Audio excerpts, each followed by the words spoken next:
Welcome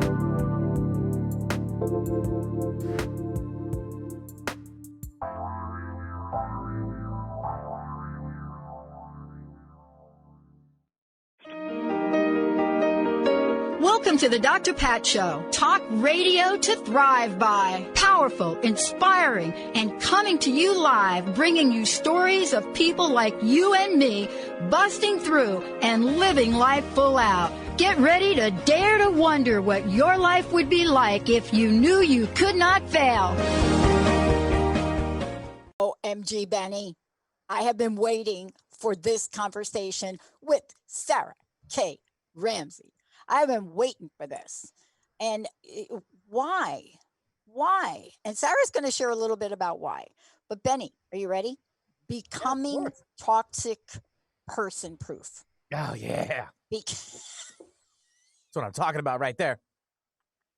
That's right. Bringing the goods, right? So let's just get this off the table now. For everybody listening to this, I think, like, somebody said to me, it's a chick thing. No. Did you just hear Benny?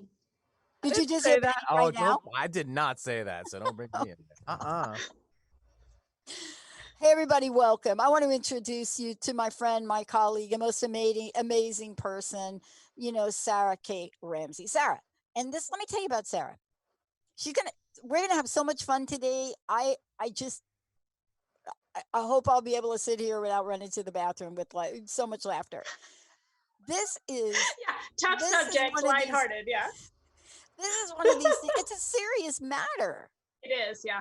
But when you're Sarah, she is a toxic relationship specialist. I'm going to say expert. What makes her that? Life coach. Definitely, we bring on the NLP. Yep, that's what we're going to bring on now. So I got to be careful that I don't look up to the left. No, I'm only kidding. Yeah. Right. But look, this is one of these things, and you've heard us talk about it this week. There is a pain of having a toxic partner or parent, and I'm going to step out, Sarah, a little bit, or boss, or coworker, or friend, or brother, or sister, whatever it is. Sarah works with women who are experiencing this. So we're going to take a deep dive into this. Her work has been featured in emotional abuse recovery, and I don't know if we'll get to that this show, but you cannot not talk about it. Okay. Resilience Summer, healing. Oh my gosh, can you do it? Narcissistic trauma. Well, that's probably going to be another show. But whatever it is, whether you've seen her work in summits, in journals, this is the conversation for our time. Sarah, it's so great to have you here. Look, when we started this, I didn't know how significant this would be. So let me give you a backdrop. Alcohol consumption, I was corrected yesterday when I said that online buying was up by 610%. My friend said, no, it's 725. Abuse in relationship is even beyond that. Divorce rates beyond that. But we're talking, no matter what that thing, when you see the big T walk in your way, do you run or do you run towards? Toxic person. Here's my question for you. It's a question I ask everybody, Sarah. I'm ready. I just told people a little bit about what you do, and I know underneath that, there is a story. There's a tipping point. There's a point in your life where you have either stepped in a few potholes, you've had a few challenges, whatever that is. For you to be this well known about this and passionate, this is about walking the walk. What are some of the challenges and obstacles that you personally had to overcome to bring you right here to this moment to be the most amazing Sarah K. Ramsey you can be? Well, thank you. And I assure you that this is not what I imagined I would be doing as a little girl, right? This is not what I grew up thinking was going to happen. And I just kept giving myself away, thinking that if I was nice, everyone would be nice back. And nice was the only tool in the toolbox I really needed. Did not work out that way, obviously, as you would imagine. And keep thinking, just kind of do the right thing, do the right thing, do the right thing, which is still something I value, obviously. But I realized I was doing the right thing for everyone else rather than for myself. Yeah. And not even seeing it, thinking that was the right thing to do, thinking that was the appropriate path. That was who I was supposed to be in this life.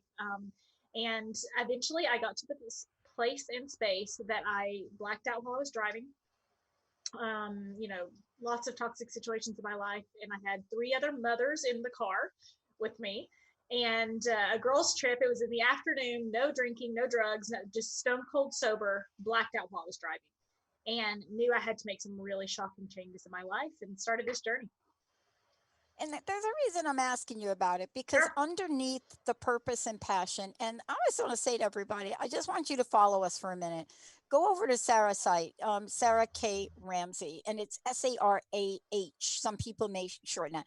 Just go over there and check this out for a minute. We're going to talk more about this. Hi, I'm Sarah. No, I'm not Sarah K, but here's what you're saying. Hi, I'm Sarah K Ramsey, and I help the most amazing women in the world design lives they're excited about living after a toxic relationship. That's how I started this 16 years ago. I was at my worst. I was like, seriously? I just finished school. Man, you should be grateful. You should be at the top. What do they say? At the top of whatever, at the top of. But I wasn't.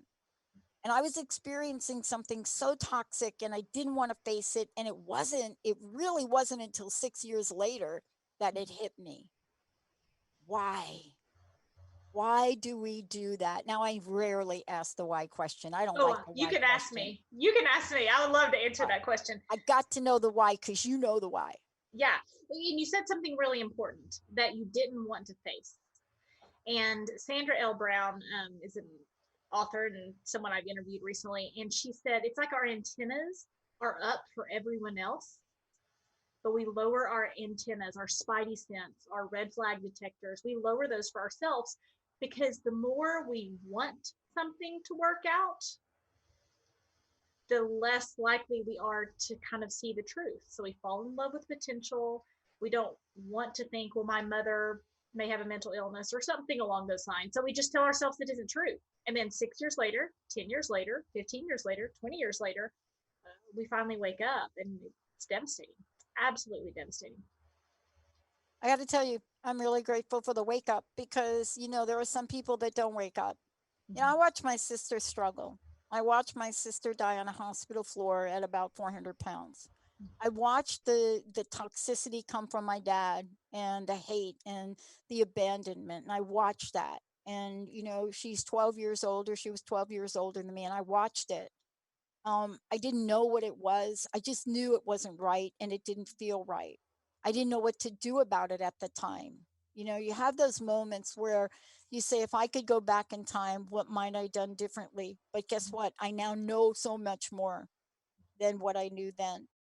How pervasive is this? And let me just be clear about the question, because look, narcissistic relationships, got really up close and personal with that about 10 years ago, understood what I was in the middle of, and multiple times, but never the way we're talking about narcissistic personality disorder today. And I want to be really clear about this, Sarah. Maybe you can educate us. We throw that narcissist word around.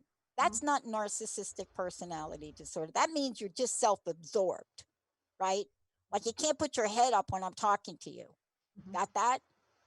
That's not what we're talking about. But can you describe toxicity? Because I think there's a range. I think there's over here the NPD, and you don't even see the NPD, and you just keep trying to supply, and it ain't working. But over here, like on this side, it's really subtle. Give us the backdrop. Give us the range. So the easiest way to define toxic relationships, and we want to be really careful that we don't get caught up in the why. Yeah. Are they a sociopath? Are they a psychopath? Are they a narcissist? Are they this? It's like, if there's a crocodile biting you, it does not matter what breed of crocodile it is. Your arm is bleeding. Get away from the crocodile, right? And that is what, as women and men go from processing to progressing, processing what happened to them versus progressing past what happened to them, You have to be really careful not to get caught up in that why. If your arm's bleeding, get away from the crocodile. But the easiest way to define toxic relationships is someone who doesn't play by the same set of rules. Okay. And when someone says, oh, I think I may be in a toxic relationship, and it's like, ooh, who do I believe? Because he's saying this and she's saying this, and they're both saying this, they're both saying each other's crazy. What's going on? And who was getting the better end of the deal? Typically, it is very easy to see in romantic partnerships in this context that one person is getting a much better end of the deal than the other person. And that's pretty easy to see who's the toxic one, who's playing by a different set of rules, who gets to make the rules, set the rules, enforce the rules, and break the rules. And the other person's job is to basically cover up for what they're doing. Yeah, and this is really the crux of the matter here, and this is really what I pointed to earlier. I'm going to go ahead and skip the break, everybody, because I really want to go through this with Sarah. You know, you help people, and I love that, Sarah. I love you're using this word. I love it's one of my favorite words. Okay. Toxic relationship recovery specialist.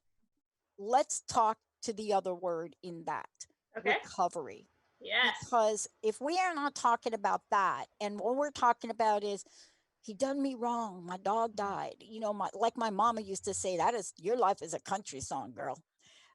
But let's talk about the recovery part that you do. Oh gosh, that's obviously my heart piece, right? Yeah. The final chapter of the process that I do, I help women in 3 ways. 1, reconnect with what's right with you. Okay. There's this idea that everyone who's experienced a toxic relationship is broken, codependent, low self-esteem, not able to stand up for themselves, whatever other junk has been put in their head. Okay. So the first step is reconnecting with what's right with you. The second piece is becoming toxic person proof. How do you make sure this does not happen again? Right? Again, with friendships, with bosses, with whatever. And then the last piece, designing a life you're excited about living.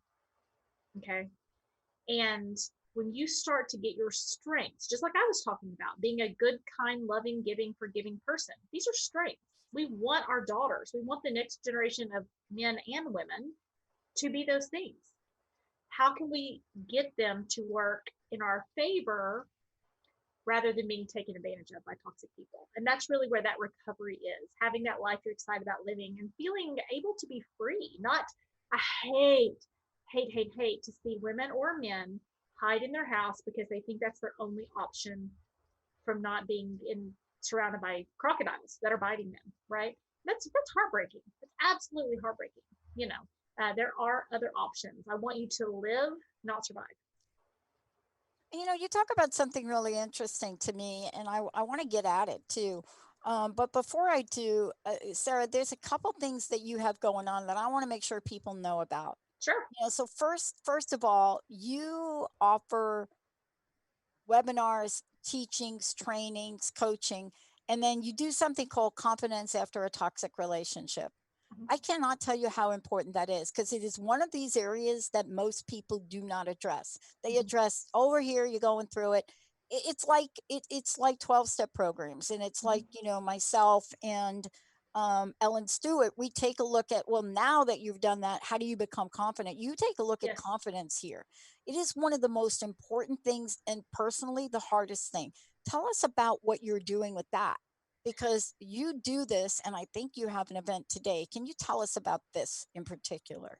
So there is a phrase that I use all the time. It's kind of like my motto, right? So get past the past, get real about the present, and get serious about the future. Okay. That's my motto. David, you need to grab that clip, because we need to get that out there. Yeah. Say that one more time, because see, what you're talking about is, if I could, complete holistic approach to recovery. Absolutely. One more time, Sarah.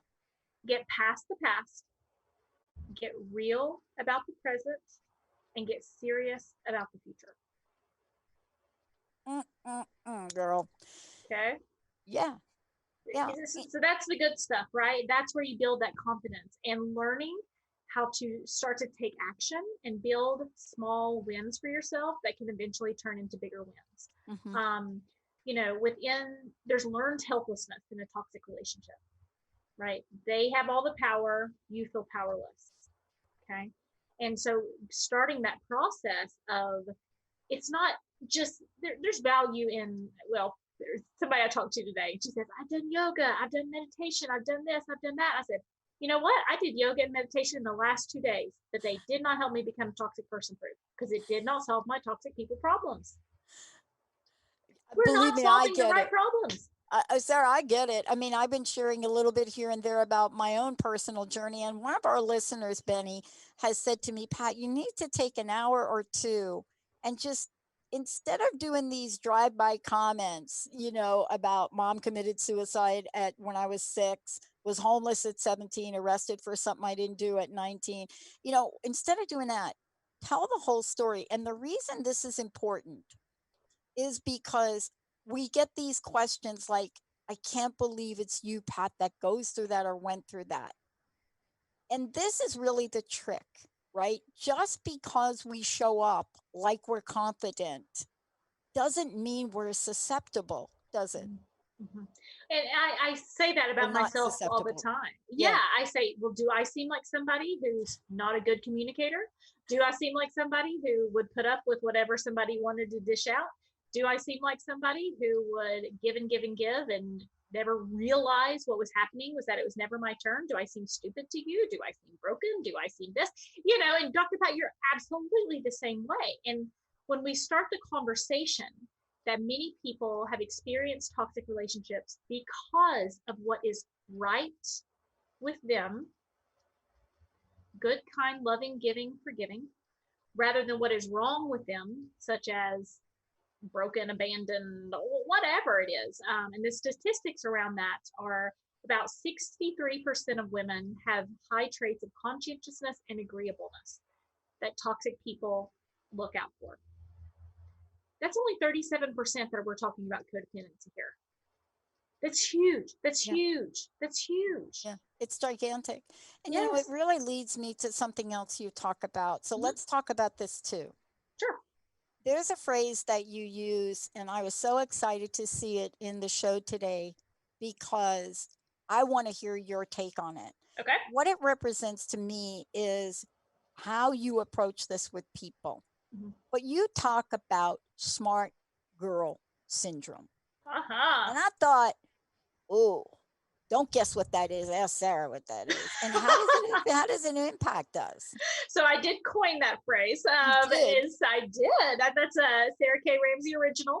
And smart girl syndrome, right? You've never met a problem you couldn't solve. So why not think you could solve the problems in your relationship as well? So you tend to work harder. Can I add this? Sure. And I bet, like this here, tell me about the impact of this. When you realize you can't, now you feel like an epic fail. Oh, absolutely.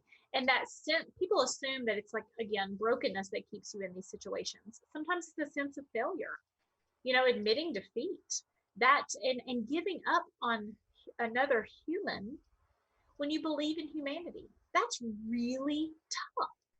Ouch. Right? And it's drastically different than broken.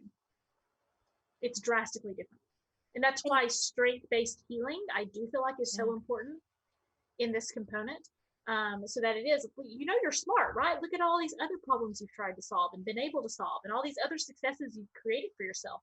That's what creates that recovery piece. That's what creates that confidence piece, right? And it's drastically different than just rehashing the past over and over and over and over, you know?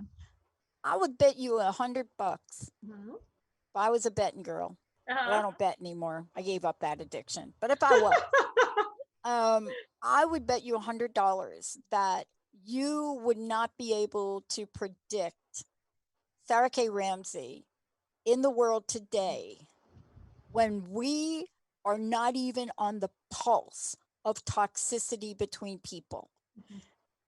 This is my area of expertise. I studied the consequences of broken promises and respect for over 10 years. So it's something I follow, but I have to detach from it because I can't follow it. I just can't. I can't relive what this means.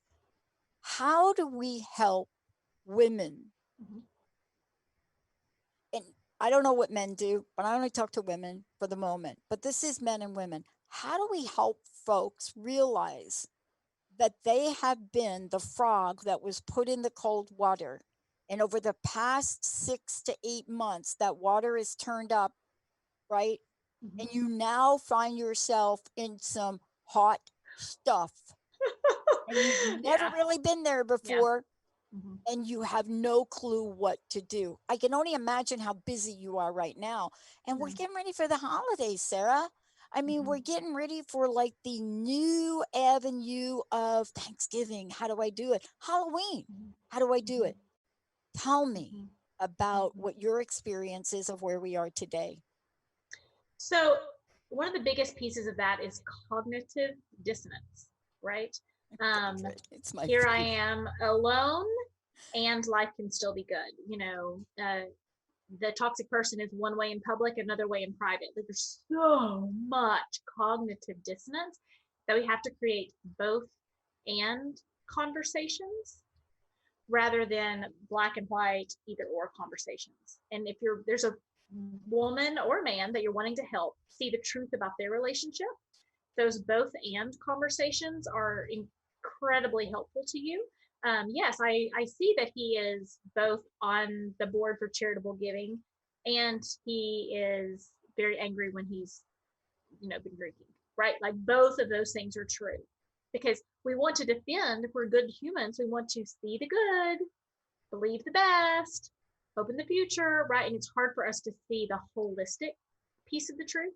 Also, speaking to women about toxic situations, or men about toxic situations that are not them. Okay, remember, our antennas are up for other people, and when it's ourselves, we really don't want them to be toxic. Yeah. And so if we hope enough that they're not toxic, then they'll magically transform. It's not working. It's not working, and it's a huge issue within women culture. We've come so far as women. And when I started this process, I thought, surely I could be anything else other than the world than a toxic relationship recovery specialist. Is there any other thing I could do? And it was just this calling, obviously. I just couldn't even barely speak about anything else. It was just such a passion for me. And I started seeing all these other fabulous, fabulous women, successful women. And then what problem was it?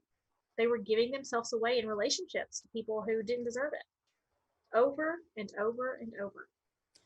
I want to get back to something you said because you nailed something, but I want to say it again, and I want to say it a little bit differently. How often, Sarah, have you heard this? And this is not just love relationships. Let's Sure. just talk about friendships or family. How often have you heard something like this? They have got a heart of gold. They, they would give you the shirt off your back, but how they give it to you might kill you. And so there is the end game that somebody does in action, right? Mhm. But then it's how they are in the world. And in the question that came up before the show that one of our listeners wanted me to ask you is, there is the obvious Mhm. where somebody will get in your face, and Sure. honestly, I love it when people come right to me and say this, this, this. But then there is the other end of it, the seething, the silence, the body language, you ask a question, they walk away.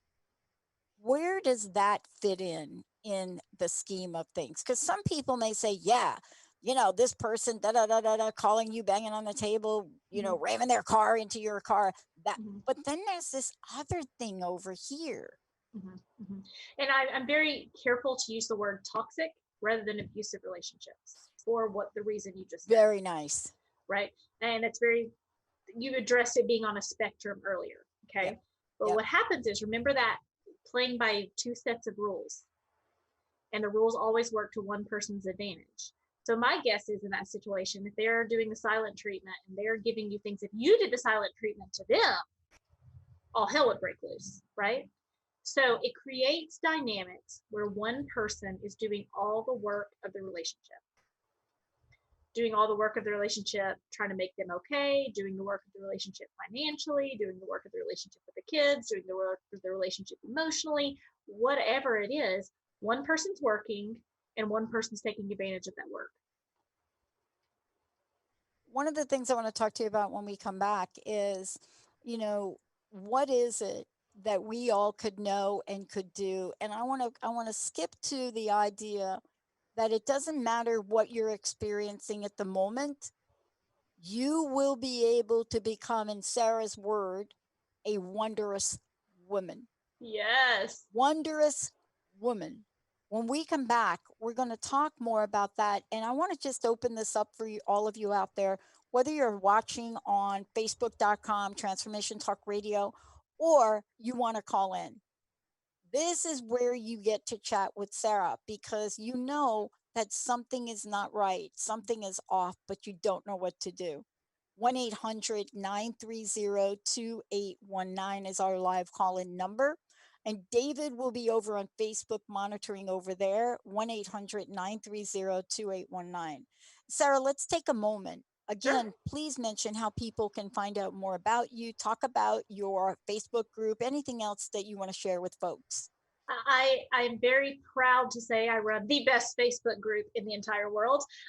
Finding love and success after a toxic relationship. Truly, a day does not go by where a woman does not say that alone has changed her life.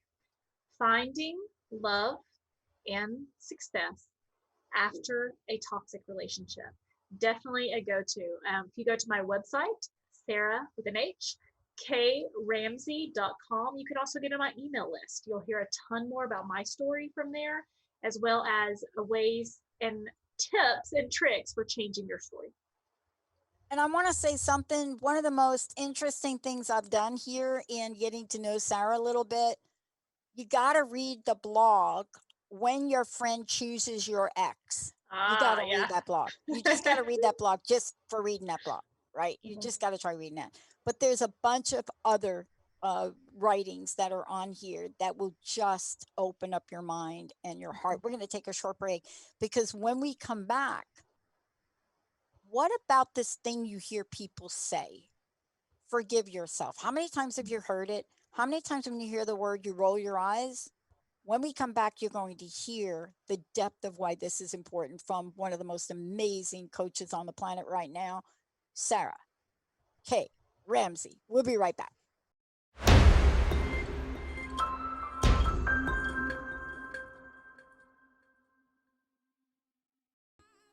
Yeah, boy, you better be rising up now. I'm telling you, that rising up starts on the inside. Starts on the inside, and all of us are really looking at it and doing it and going beyond it.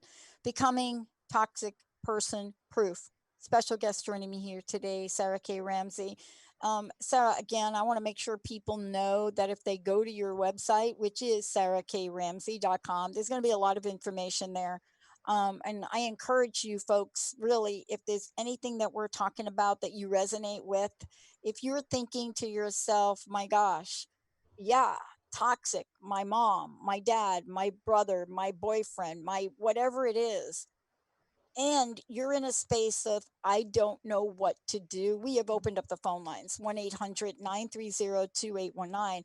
And the reason I say that is we're opening them up so you can get your questions. Sometimes all you need to do is have somebody witness your space. And that's what we're doing.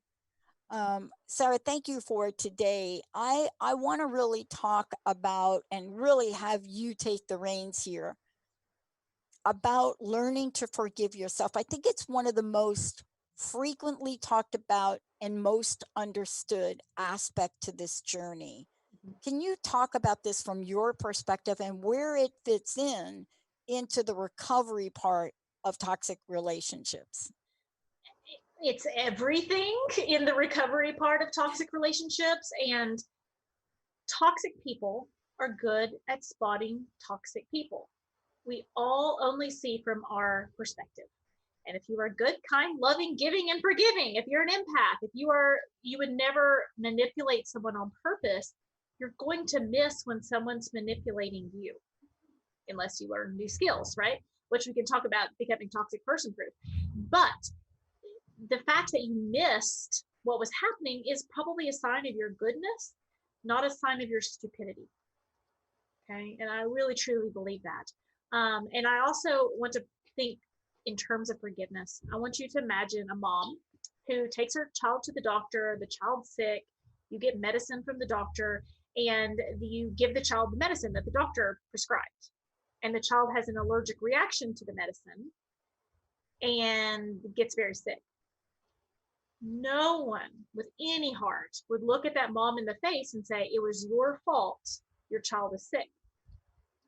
But technically, you took the medicine out of the bottle, you put the medicine in your child's mouth, you did it, but the intention behind it would not be appropriate to say that was your fault. It would be cruel. We just would not do that as humans. And if you went into a relationship or were born into a relationship where you hoped someone was good and kind and you were seeing from your own perspective and you thought they were honest because you're honest, I want you to think about that example of the mother giving the child medicine that she did not know the child was allergic to. And my guess is you did not know the person was toxic and would have such an impact, an allergic reaction on you, since we're talking in those terms, and have such an impact on your life. That's drastically different than being needy or broken. It's just a world of difference. And we talked about boundaries too. And in the conversation of boundaries, and another example that's fun to think about is the big bad wolf. Okay. So when little pig builds a stick or a hay house first, it was the hay house first, right? So they build a house made out of hay, and the wolf comes and blows it down because they didn't have strong enough boundaries. Okay. Then the next little pig comes in, they build a house of sticks, but he blows it down because they did not have enough boundaries, right? So we use that word boundaries. Right. The third little pig builds a house of bricks, right? So very strong house. But the wolf still tries to blow it down. And sometimes I think we can get into the conversation of boundaries and think, oh, well, if I have strong enough boundaries, the big bad wolf will no longer want to gobble me up. But boundaries are made to protect ourselves, not to change the character of the wolf. Okay. So if many of you have heard things like, well, you should have stood up for yourself. You shouldn't have put up with that behavior. You should have had better boundaries. You should have whatever people who don't understand this topic are going to say. And so next time someone says that to you, or you say that in your head, oh, I should have been stronger, I want you to think about that example of the big bad wolf, because even though the house got stronger, the big bad wolf did not change his character. He still wanted to blow your house down and still wanted to gobble you up. The only difference is with those strong bricks, it was able to protect the pig, not change the wolf. But this is really where we get to explore this. And I want to jump to something really interesting on this. Even if we can't see it or we can't mentally process something, let's talk for a minute about how this feels. Let's talk for a minute about how does it feel to be in this toxic space with another person. It doesn't matter.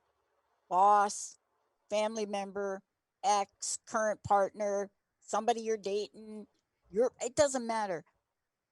Can we go through the feelings of how this feels? Because sometimes when we talk about it mentally, people are like, yeah, but but there's a feeling, right? And those feelings go inward. And then when they go inward, we absorb them. And when they go inward and we absorb them, we change our perspective of how we think and feel about ourselves. And it's usually less than. And that's really key in changing how you view about yourself. And I want you to think about how often you are questioning yourself. Okay, when we are around healthy people and healthy relationships, we question ourselves some, but for the most part, it feels pretty mutual. It doesn't feel exhausting. It doesn't feel like you're walking on eggshells. It doesn't feel like you're doing all the work of the relationship. Toxic relationships, it's never your turn. the finish line is always moving. It's like there's a bucket that you try to pour good things in, and there's a hole at the bottom of the bucket. So no matter how much you pour, no matter if you pour in water, you pour in coffee, you pour in Kool-Aid, you hold your wrist this way, you hold the cup this way, there's always still a hole at the bottom of the bucket.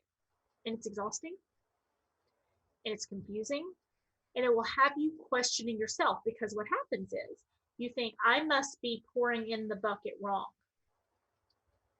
No, the problem is that there's a hole in the bottom of the bucket, not that you're pouring in the bucket wrong. And so many therapists and counselors and stuff miss this, because then, well, it takes two to tango. Well, relationships are 50-50. And just like someone can be not giving enough, right? They need to become more giving. Some people are too giving, right? But how many times would you ever go into like a couples therapy or a parent-child therapy, and someone says, you're being too giving? Maybe a parent with an adult child, that would be more likely. But we don't hear that we're too giving. We hear that we need to work harder, right? And in toxic relationships, you're probably working so hard that you feel like you're going to fall down from exhaustion. Exactly. And that's not okay, and it's not normal. And not everyone, please hear me when I say not everyone is living like that, because we can tell ourselves it's normal. Life is hard.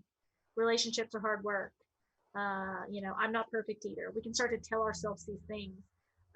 But when you feel like you're having to constantly almost like give up your soul to make the relationship work, or to make them happy, or to cover for their irresponsibility or their impression management, something is drastically wrong. I want to ask you about this one piece of this, and there's a term that's used, but it never really describes the actual behavior. There's a term that's used that's called passive aggressive. And again, it's one of these terms that gets thrown around, but there is a feeling and an impact from it. There are certain behaviors that happen. It could be every time you open your mouth, somebody comes out with a sarcastic comment, or rolling your eyes, or not answering your question, or not. I mean, I could go on. How often have you seen that kind of thing show up, as opposed to the more obvious, right? When you think in terms of narcissism, which is very popular right now, you're describing, unfortunately, you're describing what's basically, if you Googled covert narcissism, it would be more of what Dr. Pat's talking about right now, if any of you are wanting to look into this further. But with covert narcissism, it's not as in your face, it's not as abrupt, but it still leaves you questioning yourself, okay? And toxic people want you to trust them more than you trust yourself, okay? So whether it be the eye rolling, basically they are training you to always feel like you're doing something wrong, and you will want to avoid that. So then you will try to change your behavior to change their reaction to your behavior. And what most people find is like I said, the finish line is always moving. I wrote an article called The Love Language of a Narcissist, and it's like, more. More. Give me more, right? Do better. Give me more. And so that's that piece of anytime you leave someone questioning yourself, wondering what happened, thinking something is off. I talk about the phrase, that's weird. And in the early stages of meeting someone, whether it be romantic or otherwise, the more that's weirds, you tell yourself that something's off. That's weird. Like, I don't know, that questioning, like, feels like something's wrong. The more likely there are to be red flags in the future. And people say, gosh, Sarah, you're so good at predicting future toxic behavior. Why? And I said, because I don't ignore myself anymore. When something comes up, I was like, that's weird. That's all. I don't wait. I'm not dating. I'm happily married at this point. And forever. And I sound like I was getting rid of him. He's really great. I'm not getting rid of him. But within like the dating realm, and it's like, oh, how did you know that this person was toxic? Well, if you give him 2 years to give you all the data, you were already sucked in. if you were going into business with someone and you think, something's off, and then you talk yourself out of it, by the time you have all the data to collect about what was off, you're toast. You're in trouble, right? And things are in trouble for you, and it's a very dangerous place to be in. So the more you can trust your earliest warning signs in regards to new toxic people is incredibly helpful in your journey. And also, one of the things to talk about is just like savior syndrome, right? You can't just love someone into having a different personality. You can't be so amazing that they completely change their personality. You can't be so good at your job that your boss is a completely different person, right? Like, we would probably recognize that we shouldn't do that, and that's probably unrealistic thinking. As you accept your humanity and the best pieces of your humanity, also recognize the more you want someone not to be toxic, the more likely you are to miss the signs. There's someone I talked to recently, and they're like, it's my last date for the year. It's my last date for the year. So I want him to not be. And there's all these rationalizations in her head of like, oh no. And it's like, okay, is he a person of character? The fact that it was your last Bumble date is not a reason he has character or not. Like that, like that's just like, we just have got to change. If we really, really, really, really, really want to empower women, let's change this conversation. Well, and then isn't that part that, and I want to just talk to this and continue this from this place of, if you think you're going to change somebody, repeat the serenity prayers per 100 times a day. Yes. But part of that is moving from healing to growing. And see, that's really the cool part of what you do. Yes. You don't just go through the part of healing and the recovery process. There's a next stage. There's a next part of this. And let's talk about what that transition, and I don't think it's like cut and dry. I think there's a parallel that may happen, but there's growing. How would you describe growing and the work you do for people? And what have you seen? What does growing look like from, somebody's perspective that you've worked with or yourself? So it's learning how to lead yourself. Okay. Many of the women, you talked about not wanting to be a failure, not wanting to have failed at something or failed someone, especially if it's a toxic person you care about. You don't want to fail them, right? So many of the women that I have seen really align with words like lead by example or integrity, okay? And they stay in bad situations because what they say is, I just can't leave them in their time of need. That's not who I am, okay? And if we can transform that thinking into, I cannot continue to help them become more selfish, or I cannot be the type of person who covers over their irresponsibility. I cannot be the type of person who tells my girlfriend she should take care of herself, but I am not willing to take care of myself. You really start to get some momentum into that growth piece and break through that cognitive dissonance, right? Of what's good for you is not good for me. That whole idea. There's that, obviously that passage, love others as you love yourself. Yeah. And what we hear in our heads is love everyone except for yourself. Yeah. Yeah. And boy, isn't that the kiss of death, so to speak? Oh gosh, yes. That is. I mean, it is the one thing that will keep all of us in the loop, right? In this loop. And one of the things I'm struck by the work you do, Sarah, is that this is really to break a pattern. And it could be multi-generational, because a lot of times mom will say to you, honey, you just got to rough that out. I mean, look at us. We stayed in this for 50 years and you just got to stay in here. You just got to do it. But sometimes we get to the point where there's a new level of growth, and you got to know when to hold them and you got to know when to fold them. Absolutely. How do you help folks with this part in breaking off a legacy? Because sometimes, Sarah, right? Your family will have a comment, your judgment will have a comment. And, how often have you heard, my God, you're really complaining about your boss? You ought to be grateful you have a job.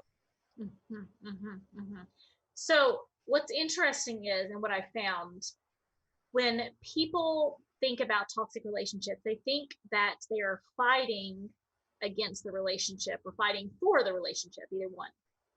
What we are really fighting is people's belief system, right? The belief system, well, you should just be grateful for whatever you have, so you should put up with that.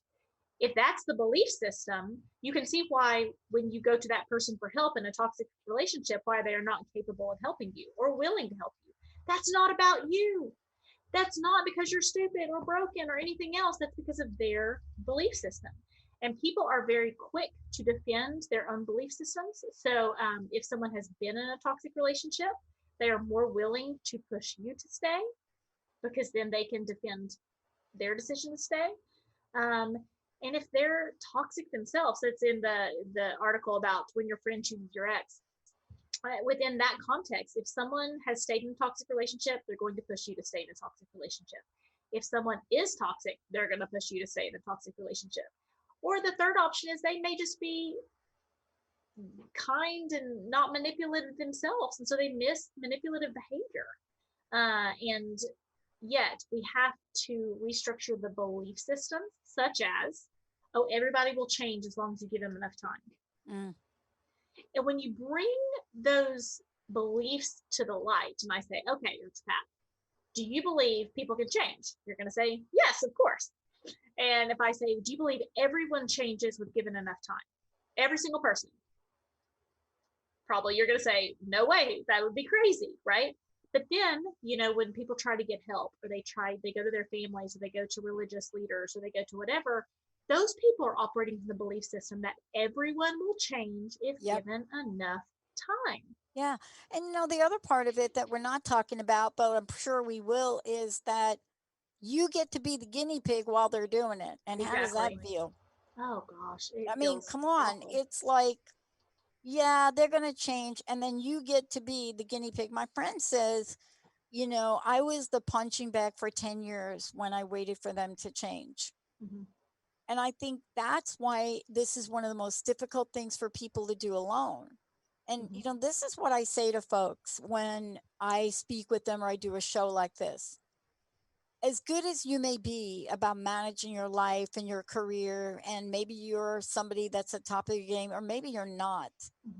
Here is the thing that I've learned, and I think, Sarah, this is what you also speak to. You can try to do this alone, right? And I've done that. Or you can take the journey with someone that knows, can share, can witness you. And that's the work you do. And the difference between the two, and I'm not saying you can't get there if you do it alone. The difference is this is going to take a long time, maybe take multiple lifetimes. Yeah, exactly. Yes. This is going to get you started now, right? And the best thing I hear is my friend said I'm smiling. My coworkers notice I am taking care of myself in a different way. My family is noticing the boundaries I'm setting. You know, when it's like the fruits on the tree. And so many people, they don't know which problem they're trying to solve. And so their healing journey involves relief, feeling better, happiness. What the heck what do those things look like? You know, but when it's very direct and saying, okay, can you spot when someone's manipulating you? Can you trust yourself when your body is sending you signals that that's weird? Can you pick out toxic relationships in other people? Can you set boundaries within your own life?